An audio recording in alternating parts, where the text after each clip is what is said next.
fois demeure béni. Le thème de mon message ce matin est intitulé Ton cœur devant Dieu.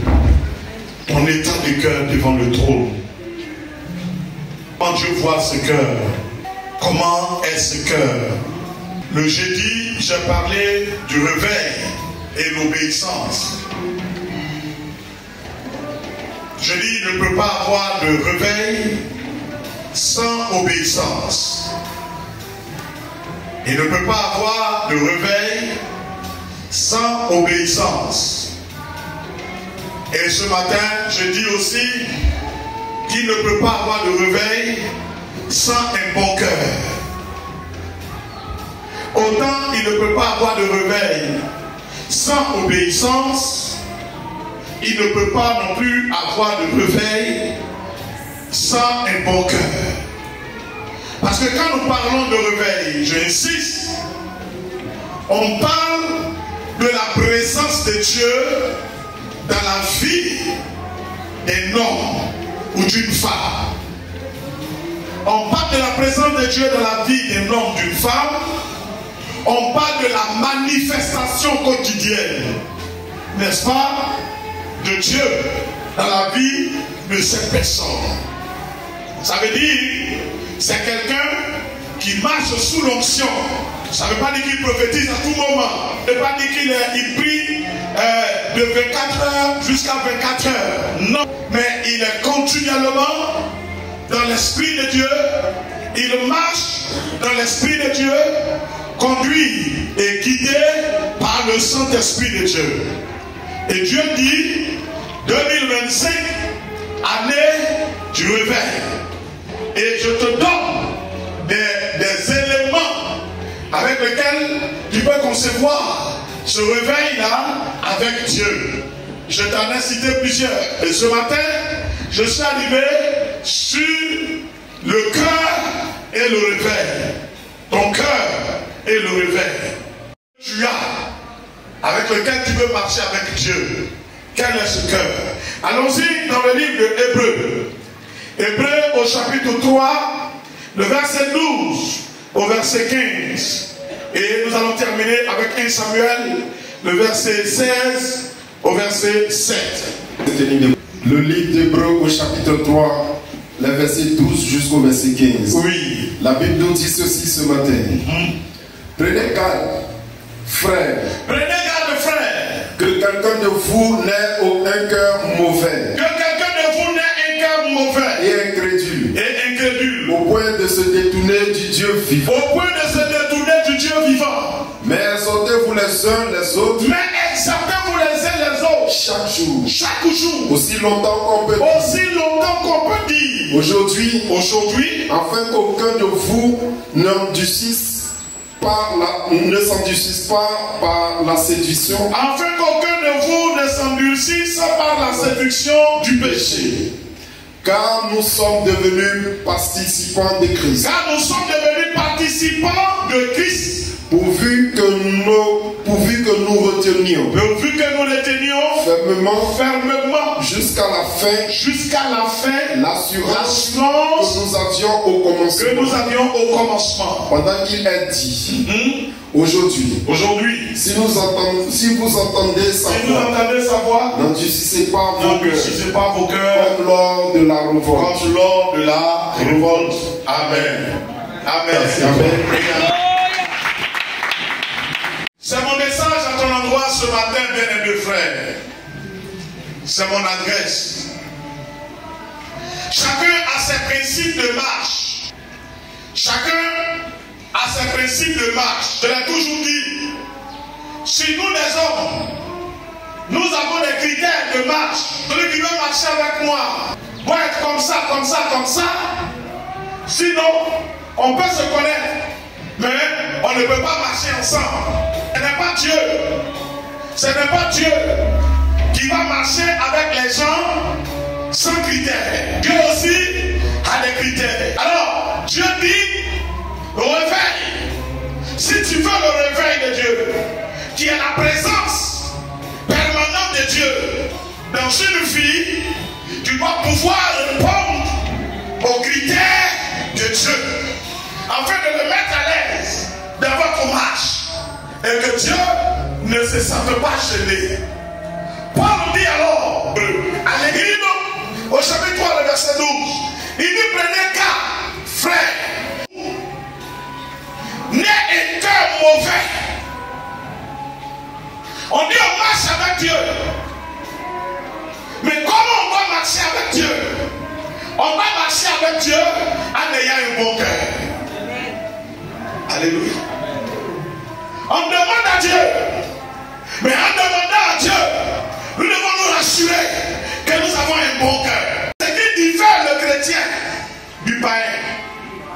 C'est ce qui diffère le chrétien avec le non-chrétien. Le chrétien, il a un bon cœur. Il cherche à avoir un bon cœur. S'il ne l'a pas, sinon il a un bon cœur. Parce que son Dieu n'aime pas les choses qui sont mauvaises. Et comme tout ce que nous faisons vient du cœur, la Bible dit c'est de l'abondance du cœur que la bouche parle. Alors Dieu demande que pour marcher avec lui, demeurer avec lui, communier avec lui, que nous ayons un bon cœur. Pourquoi? Parce que même l'adage lambda me dit qui s'assemble se ressemble. Donc, si je me réclame de Dieu, que Dieu est bon, je dois être comment? Bon. Si je me réclame de Dieu, que Dieu est bon, que je suis mauvais, quelqu'un qui connaît Dieu, il va me dire, tu fais semblant de dire que tu as Dieu, mais en réalité, tu n'es pas Dieu. Tu n'es pas de réveil. Je suis venu t'interpeller. Regarde au fond de toi. Je voudrais que tu passes la tête et que tu regardes un peu ta voiture. Dedans se trouve un organe qu'on appelle le cœur. Alléluia. Quel est l'état de ce cœur-là? Quel est l'état de ce cœur?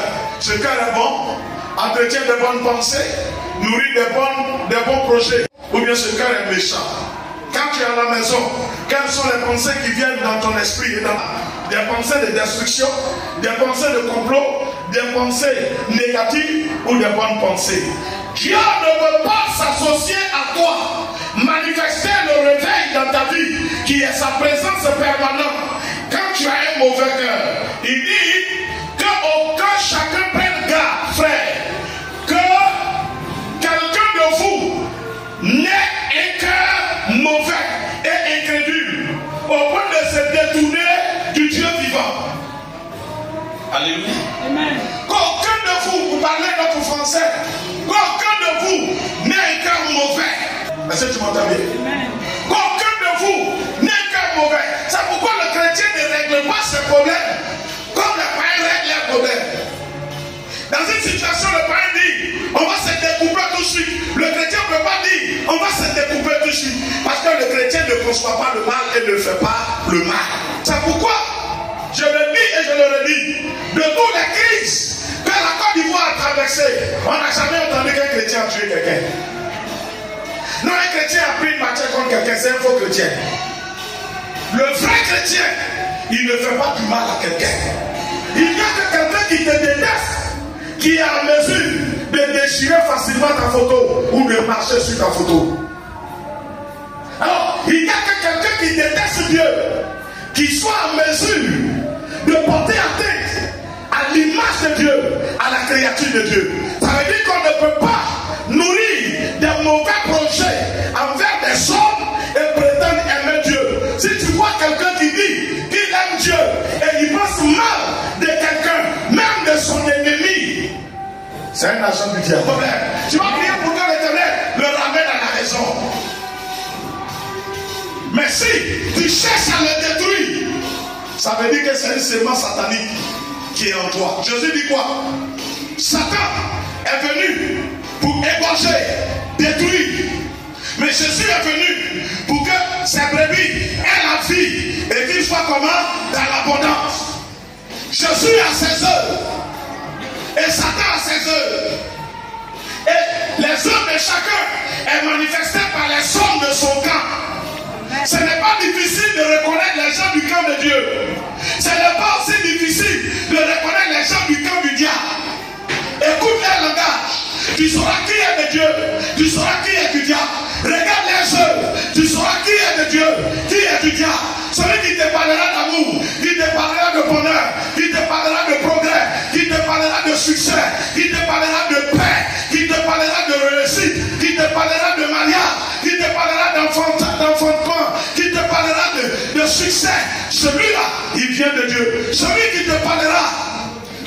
fou. S'il n'est jamais. Il est du diable. Il est. Tu as peur? Il est. Alors, en cette année de réveil, bien aimé, tu ne peux pas prétendre t'adresser à Dieu, demander à Dieu de t'exaucer en ayant le cœur mauvais. Tu es là, j'attends ton exaucement. Moi j'attends ton exaucement. Amen. Je demande à Dieu de t'exaucer. Et je proclame que l'Éternel se souvient de toi. Amen. Mais quel est l'état de ton cœur? Samuel 16, verset 7. Et l'Éternel dit à Samuel. L'Éternel dit à Samuel. Ne prends point garde à son apparence. Ne regarde pas son extérieur, son apparence. Et à la hauteur de sa taille. À la hauteur de sa taille. Car je l'ai rejeté. Je l'ai rejeté. L'Éternel ne considère pas ce que l'homme. Dieu ne considère pas ce que l'homme considère. L'homme regarde la forme, l'homme regarde la taille, l'homme regarde les relations, l'homme regarde ce qu'il voit avec ses yeux. L'Éternel ne considère pas ce que l'homme considère. L'homme regarde à ce que frappe les yeux. L'homme regarde à ce qui frappe les yeux. Ce que ses yeux voient. Mais l'Éternel regarde au cœur. Mais Dieu lui regarde au cœur. Chrétien, assoiffé du réveil, Dieu regarde ton cœur. Tu pries, Dieu soit béni. J'allais pas faire 1 heure, 2 heures, 3 heures de prière, peut-être même plus que ça. Je bénis Dieu pour ta vie. Mais quel est l'état? Quel est l'état de ton cœur? Avec quel cœur tu vas devant Dieu? L'homme change, Dieu ne change pas. L'homme change, mais Dieu ne change pas. Dieu ne dépend pas des religions. Dieu ne dépend pas des dénominations. Je dis, l'homme dépend de Dieu. Dieu ne dépend de personne.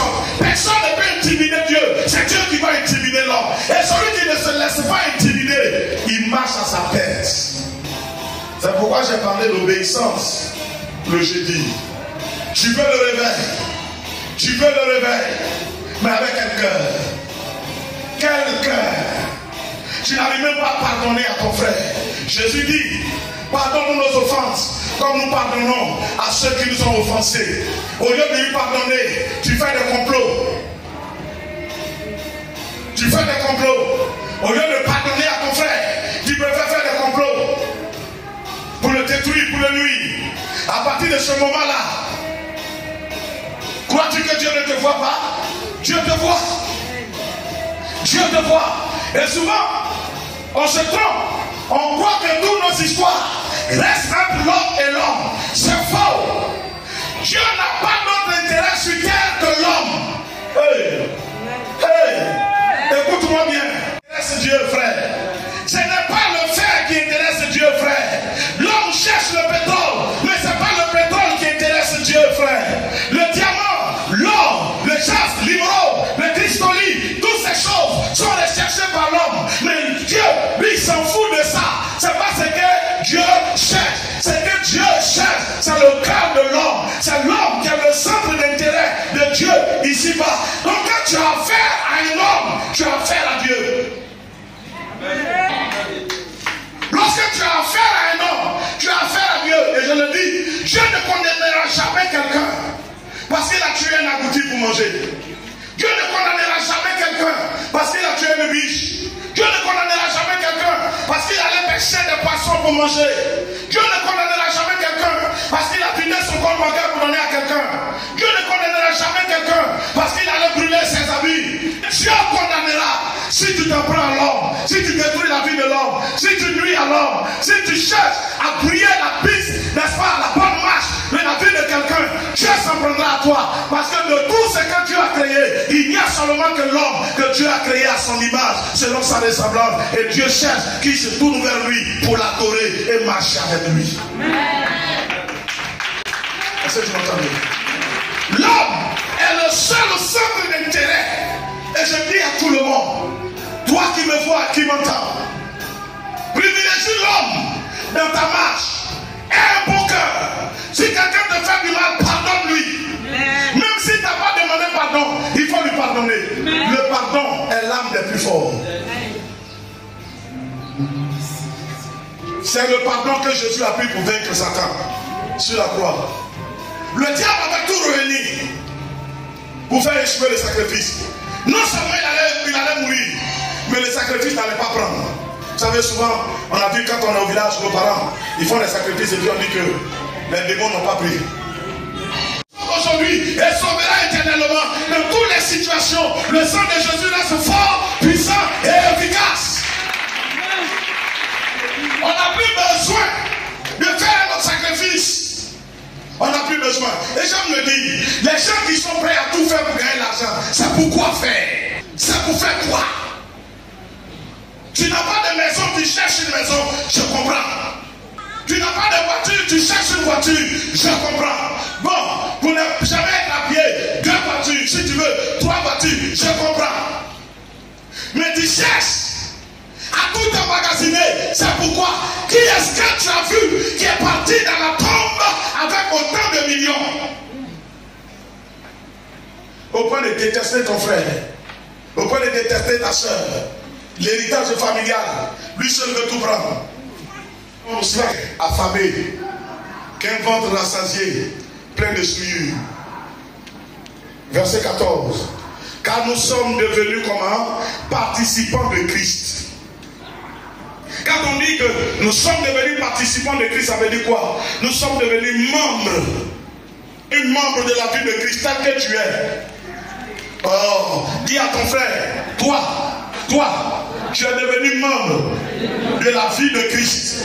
Pas on voit Christ. Alors est-ce que je suis un méchant? Demande-lui, est-ce que je suis un méchant? Est-ce que je suis un mauvais cœur? Nous sommes devenus membres de la vie de Christ. Donc on dit, tel il est, tel nous sommes. Et je dis, tel il est dans les cieux, tel nous sommes ici-bas. Si je suis un bon cœur, je dois avoir un bon cœur. Pourquoi? Je suis participant de la vie de Christ. Voilà pourquoi on m'appelle comment? Chrétien. Amen. Et je dis, j'ai changé avec une sœur, je lui ai dit, je suis plus chrétien que serviteur. Parce que je ne serai pas sauvé parce que je suis serviteur. Je serai sauvé parce que je suis chrétien. Chrétien veut dire quoi? Petit Christ, obéissant à Christ. Pasteur, oui. Mais au-dessus de la pastorale, je suis qui? Je suis chrétien. C'est parce que je suis chrétien que je suis pasteur. Si j'ai perdu mon identité de chrétien, je ne suis plus pasteur. Je suis serviteur du diable dans la maison de l'Éternel. Alléluia. Participant de la vie de Christ. En tant que participant de la vie de Christ, nous avons le devoir de chercher quotidiennement à ressembler à Christ, à avoir le cœur de Christ, à poser les actes de Christ. Voilà où le réveil vient facilement. Parce que je suis participant de sa vie, son esprit vient à moi. Les conditions sont réunies pour que son esprit se sente à l'aise en moi. Et comme là où je suis passe, la gloire de Dieu y est. Alors, là où je suis, la gloire de Dieu est là. On trouve que le pasteur a dit quelque chose, Dieu l'a fait. Mais tu sais pourquoi? Il est participant de la vie de Christ. Il n'est pas pasteur en dehors de la vie de Christ. Il est pasteur de la vie de Christ. Qu'est-ce que Jésus ne peut pas faire? Jésus peut faire tout ce qu'il déclare. Alors s'il a déclaré, Jésus le fait. Amen. Oh, amen. Oh, affaire là est doux. Affaire là est doux. Affaire là est doux. Alléluia. Le monsieur fait son accident. Il commence à saigner. Tout le monde croit qu'il va mourir. Ou de marque descend. Non pas avec de l'argent. Non pas avec d'autres soins. Il dit, si Jésus était là, qu'est-ce qu'il allait faire? Si son pasteur était là, qu'est-ce qu'il allait dire? Il sait que papa va dire, ne crains pas, tu vas vivre, tout va bien aller. Et il s'en va en tant que quoi? Participant de la vie de Christ. Il regarde le monsieur et il dit quoi? Ne crains pas, tu ne vas pas mourir, tu vas vivre. Les pompiers viennent, plus tard ils disent, mon frère, ne crains pas, tu vas vivre. La gendarmerie vient pour faire le constat. On dit, mon frère, ne crains pas, tu vas vivre. Pourquoi? Parce qu'un participant de la vie de Christ a dit auparavant, ne crains pas, tu vas vivre, tu ne vas pas mourir. Et que Dieu se reconnaît en toi, afin de se manifester au travers de toi. Je proclame que Dieu te bénit. Je demande au Seigneur de changer ton intérieur. Amen. De continuer à changer ton intérieur. Amen. Qui s'assemble se ressemble. Assemblée avec Christ, ressemble à Christ. Est le cœur de Christ. Est l'âme de Christ en toi. Est l'esprit de Christ en toi. Est la visorée en toi. Produit les œuvres du ciel. Et que par Dieu te bénisse. Au nom de Jésus.